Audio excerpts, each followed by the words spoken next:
ये है दिल्ली दर्पण। नमस्कार साथियों, दिल्ली पुलिस के अपनी चार्जशीट में ब्रजभूषण शरण सिंह को क्लीन चिट देने के बाद में कुछ लोगों की ये धारणा बन चुकी है कि अब ब्रजभूषण शरण सिंह को पूरी तरह केंद्र सरकार ने बचा लिया है, प्रधानमंत्री नरेंद्र मोदी और गृह मंत्री ने बचा लिया है। लेकिन ये मामला इतना आसान नहीं है।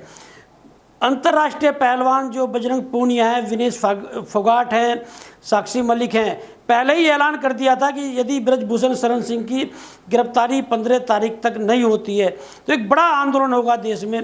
और बजरंग पूनिया ने बोला जब गिरफ्तारी नहीं हुई तो हमारे साथ में धोखा हुआ है। गृह मंत्री अमित शाह ने और खेल मंत्री अनुराग ठाकुर ने हमारे साथ धोखा किया है। हमें उम्मीद थी कि ब्रजभूषण शरण सिंह की गिरफ्तारी होगी, लेकिन दिल्ली पुलिस ने जिस तरह से चार्जशीट में क्लीन चिट दी है ब्रजभूषण शरण सिंह को, तो उनका कहना है कि खाप पंचायत के चौधरियों को साथ में लेकर, किसान संगठनों को साथ में लेकर फिर से जंतर मंतर पर धरना दिया जाएगा।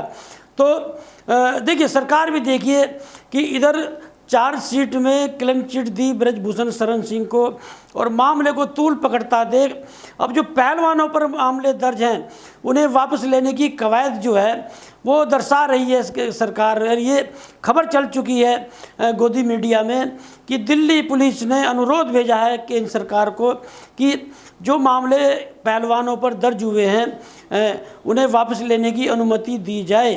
तो दिल्ली पुलिस जो है अनुरोध नहीं भेजा है, दिल्ली पुलिस ने केंद्र सरकार के कहने पर, गृह मंत्री अमित शाह के कहने पर ही ये माहौल बनाना शुरू किया है। और इतना ही नहीं, जो इन पहलवानों ने गृह मंत्री की मीटिंग के साथ में, अनुराग ठाकुर की मीटिंग के साथ में जो ब्रजभूषण शरण सिंह के किसी परिवार को कुश्ती फेडरेशन में चुनाव ना लड़ने देने की बात की थी, ये भी माहौल केंद्र सरकार बनाना शुरू कर देगी कि देखो 6 जुलाई को जो फेडरेशन का चुनाव होने जा रहा है उसमें हम ब्रजभूषण शरण सिंह के किसी परिवार के किसी सदस्य को चुनाव नहीं लड़ने देंगे। मतलब सारी चीज़ें करेंगे लेकिन ब्रजभूषण शरण सिंह को बचाएंगे, उनकी गिरफ्तारी नहीं कराएंगे। तो ये जो खेल शुरू हुआ है इस समय सरकार का, अब ये जो पहलवान है, ऐसा नहीं है कि पहलवानों की कोई रणनीति नहीं बन रही। एक बड़ी रणनीति जो है वो पहलवानों की, खाप चौधरियों की और किसान संगठनों की बन रही है। इस मामले को लेकर देश में एक बड़ा आंदोलन होने जा रहा है। आंदोलन कहाँ होगा? जंतर मंतर पर। यदि जंतर मंतर पर पहलवान जो हैं वो खाप चौधरियों के साथ में, किसान संगठनों के साथ में धरना देने आते हैं तो दिल्ली में एक बड़ा बवाल होना निश्चित है। अब जिस तरह से जो पहले आप देखिए आंदोलन हुआ पहलवानों का और 28 मई को आपने देखा दिल्ली पुलिस ने क्रूरता की हदें पार की और मामला दर्ज किया और आज मामला वापस लेने की बात की जा रही। मतलब एक तरह से दबाव बनाया जा रहा है पहलवानों पर कि वो चुप होकर घर बैठ जाएं, उनकी सारी बातें हमने मान ली है। लेकिन जो असली बात है जिस पर आंदोलन खड़ा हुआ, जिसकी मांगे की जाती रही ब्रजभूषण शरण सिंह की गिरफ्तारी की, वो तो सरकार ने बचा ही लिया। तो ये जो खाप चौधरी अभी जो है ऐलान किया था, रोहतक हाईवे पर प्रदर्शन हुआ था और राकेश टिकैत ने भी बोला था कि यदि ब्रजभूषण शरण सिंह की गिरफ्तारी नहीं होती है तो बड़ा आंदोलन होगा। जैसे पहलवान निर्णय लेंगे उनके साथ में रहेंगे। ये गुरनाम चढ़ूनी जो किसान नेता हैं हरियाणा के और अभी हाल में गिरफ्तार हुए थे, उन्होंने उनकी अनुपस्थिति में एक बड़ा आंदोलन कुरुक्षेत्र में हुआ और सरकार को झुकना पड़ा।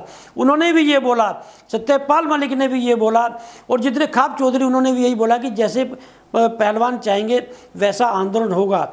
और विनेश फोगाट ने भी यही एक इमोशनल कार्ड खेलते हुए बोला कि जैसे हमारे बड़े हमसे जब तक ये नहीं बोल देते कि न्याय मिल चुका है हम संघर्ष करते रहेंगे। और पंजाब में भी जब किसान आंदोलन में गई विनेश फोगाट, वहाँ पर भी उन्होंने यही बोला।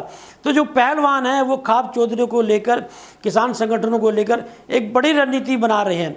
और इस बीच में साक्षी मलिक और बजरंग पूनिया ने सोनीपत में भी एक मीटिंग की जिसमें उन्होंने 15 तारीख तक का जो अल्टीमेटम दे रखा था केंद्र सरकार को, वहाँ पर भी ऐलान किया कि यदि 15 तारीख तक ब्रजभूषण शरण सिंह की गिरफ्तारी नहीं होती है तो 15 के बाद में फिर हम जंतर मंतर पर धरना देंगे। ये जो माहौल देश में बना है कि ब्रजभूषण शरण सिंह को केंद्र सरकार बचा रही है, ये जो देश में माहौल बना है कि पहलवान फिर से आंदोलन करने जा रहे हैं। अब देखना ये होगा कि पहलवानों का आंदोलन किस तरह से होता है और केंद्र सरकार का रुख क्या होता है। लेटेस्ट खबरों के लिए सब्सक्राइब करें हमारा YouTube चैनल या फिर लॉग ऑन करें www.delhidarpantv.com। खबरों की कवरेज और विज्ञापनों के लिए संपर्क करें इस नंबर पर।